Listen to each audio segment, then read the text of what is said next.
Assalamualaikum warahmatullahi wabarakatuh. Bismillah walhamdulillah. Thumma salatu wassalamu ala rasulillah habibina wa qudwatina Muhammad ibn Abdillah wa ala alihi wa ashabihi wa mawala wa man tabi'alah ila yaumil qiyamah. Wa ba'dah. Begitu mempesona bulan Muharram. Pesonanya kuat mengikat. Bukan hanya umat Islam, bukan hanya Nabi, bukan hanya para malaikat, Allah Subhanahu wa Ta'ala pun terpesona. Karena Allah Subhanahu wa Ta'ala memuliakan di dua surat yang berbeda. Di antara ayat yang menjelaskan keterpesonaan Allah terhadap bulan Muharram, At-Taubah ayat 36. Allah Subhanahu wa Ta'ala menyebutkan minha arba'atun hurum. Dari 12 bulan itu ada 4 bulan yang dimuliakan. Dari 4 bulan itu termasuk adalah bulan Muharram. Lalu, bagaimana cara kita untuk membangun keterpesonaan lebih kuat terhadap bulan Muharram? Terpesona tentu dengan mengikuti tuntunan Allah Subhanahu wa Ta'ala dan Rasul-Nya. Ya, fala tadlimu fihinna anfusakum. Janganlah kalian, kata Allah, berbuat zalim pada diri sendiri. Stop. Berhenti, mengelola, menahan diri agar tidak berbuat zalim pada diri sendiri, apalagi orang lain. Ya, bulan Muharram momentum untuk memperbaiki kualitas hablum minallah dan memperbaiki kualitas hablum minan nas. Nah, ada beberapa hadis yang akan mencerahkan kita, sekaligus menuntun kita menjadi pribadi yang pandai mengelola diri, lalu kemudian tidak berbuat kecuali kebaikan. Berhenti, tidak ada lagi berbuat kezaliman pada diri sendiri maupun orang lain. Pertama, sahabat Ibnu Abbas radhiyallahu anhu mengisahkan bahwa Rasulullah Shallallahu alaihi wasallam datang ke kota Madinah. Sampai di Madinah, beliau menjumpai orang-orang Yahudi kompak serempak di hari itu berpuasa. Hari apa itu? Hari Asyura, tanggal 10 bulan Muharram. Ketertarikan Nabi tidak bisa ditahan. Lalu kemudian beliau bertanya, "Ma hadza yaumul ladzi tasumu min?" Ini hari apa toh? Kalian kok kompak begitu sama-sama puasa? Mereka menjawab, qalu hadza yaumun 'azim. Ini hari yang sangat agung. Karena Allah Subhanahu wa Ta'ala menyelamatkan Nabi Musa dan kaumnya, menenggelamkan Fir'aun beserta kaumnya. Maka Nabi Musa alaihissalam mengekspresikan kebahagiaannya atas karunia itu dengan cara berpuasa.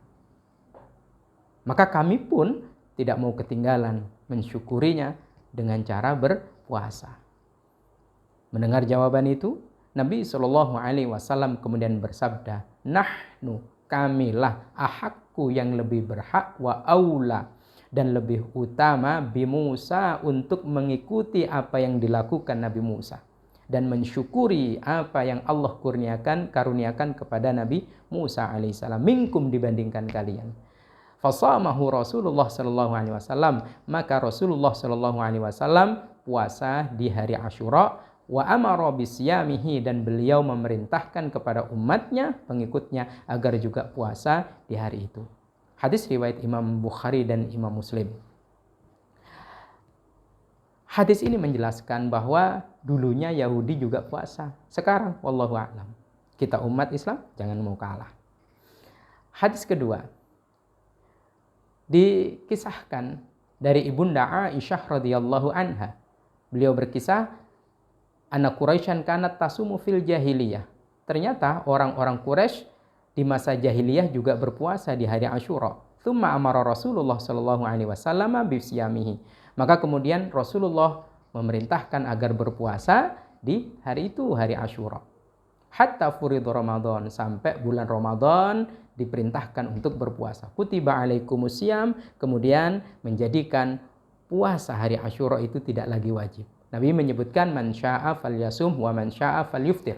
Siapa yang mau silahkan puasa, yang tidak mau juga tidak ada masalah. Hadis riwayat Imam Bukhari dan Imam Muslim. Nah, ternyata Asyura, orang-orang jahiliyah juga puasa. Maka Nabi SAW memberikan tuntunan, jangan sama.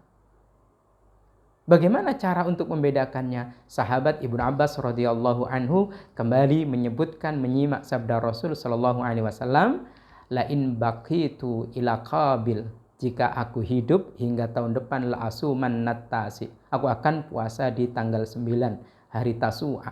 Hadis riwayat Imam Muslim.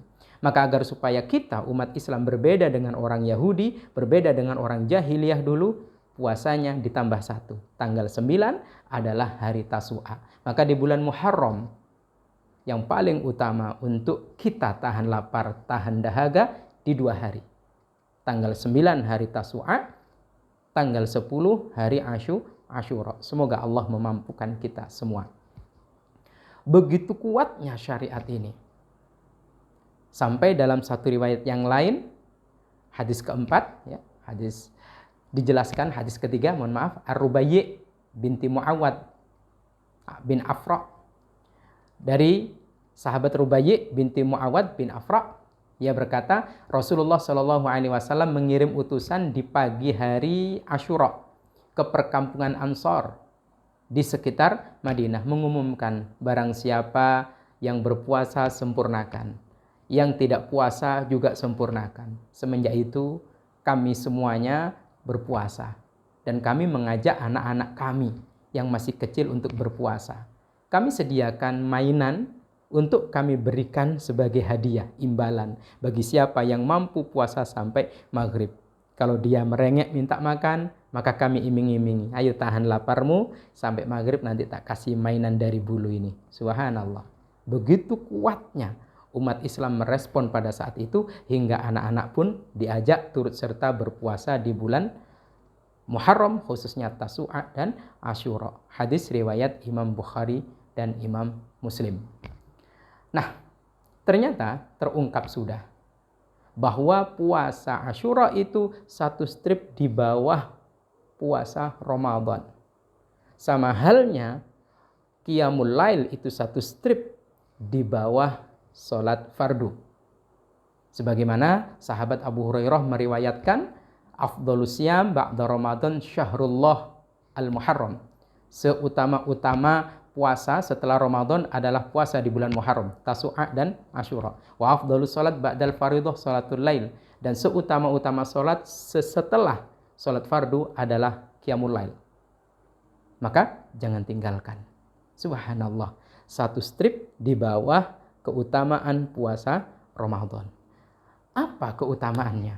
Keutamaannya sahabat Abu Qatadah radhiyallahu anhu, ya, meriwayatkan Nabi Shallallahu alaihi wasallam ditanya tentang keutamaan bagi orang yang dimampukan oleh Allah untuk puasa Asyura. Faqala, Nabi Shallallahu alaihi wasallam bersabda, yukaffirus sanah al-madiyah. Puasa di hari Tasu'a dan Asyura, 2 hari ini di bulan Muharram ini, Allah Subhanahu wa taala ampuni dosa-dosanya setahun yang lalu. Di tahun 1441 Allah ampuni. Sehingga kemudian memasuki tahun baru ini 1442 kita ringan. Ibadah pun menjadi mudah, melakukan amal soleh pun ringan, dan kita bersama-sama semakin tangguh keimanan dan ketakwaannya karena tidak terbebani dosa di tahun yang lalu. Kenapa demikian? Diampuni oleh Allah Subhanahu wa ta'ala. Lalu bagaimana dengan kita? Semoga Allah Subhanahu wa ta'ala memampukan kita menyambut kegembiraan dan pesona bulan Muharram, puasa hari Tasu'a dan puasa hari Asyura. Kita cek di kalender, kita intip, kita bidik, kita puasa. Allah memampukan kita dengan hidayah dan taufiknya. Amin. Allahumma amin. Wallahu a'lam bishawab. Assalamualaikum warahmatullahi wabarakatuh.